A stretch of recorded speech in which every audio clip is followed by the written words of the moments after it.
Imagine a single building that held the entire memory of the ancient world.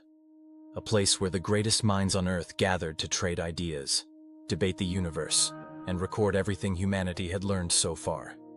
A place so advanced, so ambitious, that if it had survived, our world today might look completely different. This wasn't a myth. It wasn't a legend. It was real. And then, it vanished. This is the story of the lost Library of Alexandria, and the secrets we may never recover. 1. The birth of a dream. To understand the Library of Alexandria, you have to understand the world that created it. Around 323 BCE, Alexander the Great had just reshaped the ancient world.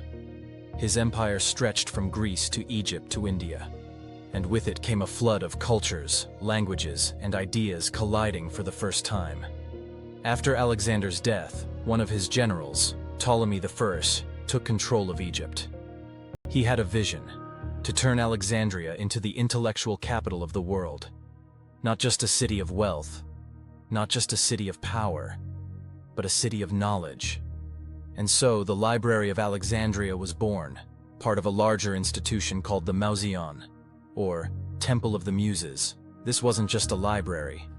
It was the world's first research university. Scholars lived there, ate there, studied there, debated there, and wrote there. Imagine thousands of scrolls lining the walls. Mathematics, astronomy, medicine, engineering, philosophy, poetry, history, and texts from civilizations long gone. The library wasn't just collecting knowledge.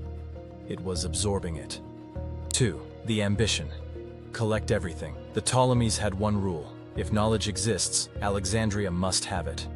Ships entering the harbor were searched. If any scrolls were found, they were taken to the library, copied by scribes, and the originals were kept. The copies were returned to the owners. This policy was so aggressive that other kingdoms complained about it. But it worked. At its peak, the library may have held hundreds of thousands of scrolls. Some estimates say up to 700,000. Texts from Greece, Persia, India, Egypt, Babylon, Phoenicia, and beyond. Works from mathematicians like Euclid. Astronomical theories from Aristarchus, who proposed the sun, not the earth, was the center of the universe. Medical texts from Hippocrates and Herophilus, who performed some of the earliest recorded dissections. The library wasn't just storing knowledge, it was creating it. 3. The scholars who changed the world. Some of the greatest minds in history walked its halls. Eratosthenes, the man who calculated the circumference of the earth with astonishing accuracy, using nothing but shadows, sticks, and geometry. Herophilus, a physician who studied the human nervous system centuries before modern medicine. Hypatia, a brilliant mathematician and philosopher who became one of the last great scholars of Alexandria. Callimachus, the librarian who created the first known library catalog, 120 scrolls long. These weren't just academics. They were pioneers. And the library gave them something no other place on Earth could: access to everything humanity had ever written. 4. What was inside? This is where the mystery deepens. Because we don't know exactly what the library contained, but we can make educated guesses. Lost scientific breakthroughs. Some scholars believe the library held early blueprints for machines centuries ahead of their time. Steam engines, automata, and mechanical devices that could have jump-started the Industrial Revolution. Ancient histories. Entire civilizations, Minoans, Hittites, early Mesopotamian cultures, may have had their stories preserved in scrolls that no longer exist. Mathematical theories. We know ancient mathematicians were exploring concepts like infinity, prime numbers, and early calculus. How far did they get? We may never know. Maps of the ancient world. Some historians believe the library held detailed maps of Africa, Asia, and possibly even early knowledge of lands far beyond.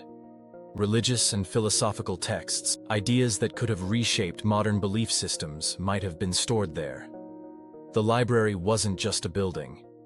It was a vault of human potential. And then, it was gone. 5. The first destruction. Julius Caesar. The library didn't disappear all at once. Its destruction happened in waves. The first major blow came in 48 BCE, during Julius Caesar's civil war. Caesar was trapped in Alexandria. To escape, he ordered the burning of the Egyptian fleet. The fire spread to the docks, then to the warehouses, and then, according to ancient writers, to the library's storage buildings. We don't know how much was lost. Some say a portion. Some say nearly everything. But the library survived, wounded but alive. 6. The second destruction. Religious conflict. Centuries later, Alexandria became a battleground of religious and political tension. In 391 CE, the Roman Emperor Theodosius I ordered the destruction of pagan temples. The Serapeum, an extension of the library, was targeted. Scrolls stored there were destroyed. Scholars were driven out. The intellectual heart of Alexandria dimmed. 7. The final blow. The death of Hypatia. In 415 CE, Hypatia, one of the last great scholars of Alexandria, was murdered by a mob during political and religious conflict. Her death symbolized the end of an era. The library, already weakened, faded into history. By the time the Arab conquest of Egypt occurred in 642 CE, the library was likely already gone, its scrolls scattered, burned, or lost to time. 8. What we lost. This is the part that haunts historians. We don't know what we lost. We only know what we didn't get to keep. Imagine if the library had survived. The scientific revolution might have happened 1,000 years earlier. Medicine could have advanced centuries ahead of schedule. Ancient histories could have filled the gaps in our understanding of early civilizations. Who knows? Technologies we think of as modern might have been invented in antiquity. The library wasn't just a building. It was a fork in the road of human history. And we took the darker path. 9. Could anything have survived? Here's where the story turns hopeful. Some scholars believe fragments of the library's collection may still exist, hidden in monasteries, buried in desert caves, or preserved in private collections. The Nag Hammadi texts, discovered in 1945, prove that ancient writings can survive for thousands of years in the Egyptian desert. The Dead Sea Scrolls showed that entire libraries can remain hidden for millennia. So the question becomes, could pieces of the Library of Alexandria still be out there? Some historians think yes. And if even a handful of scrolls were found, it would be one of the greatest archaeological discoveries in history. 10. The legacy. Even though the library is gone, its spirit lives on. Modern libraries, universities, and research institutions trace their roots back to Alexandria's vision: collect knowledge, preserve it, share it, expand it. The dream didn't die. It evolved. And today, with digital archives and global communication, we're closer than ever to rebuilding what was lost. But the mystery remains. What exactly was inside those walls? What ideas were written on those scrolls? What breakthroughs were centuries ahead of their time? And what would our world look like if the Library of Alexandria had survived? If the story of the lost Library of Alexandria fascinates you as much as it fascinates me, imagine this. Somewhere out there, a single scroll could still exist, waiting to be found. So tell me in the comments, if you could recover one lost text from the library, what would you hope it contains? A forgotten invention? A missing piece of history? A scientific breakthrough? Or something we can't even imagine?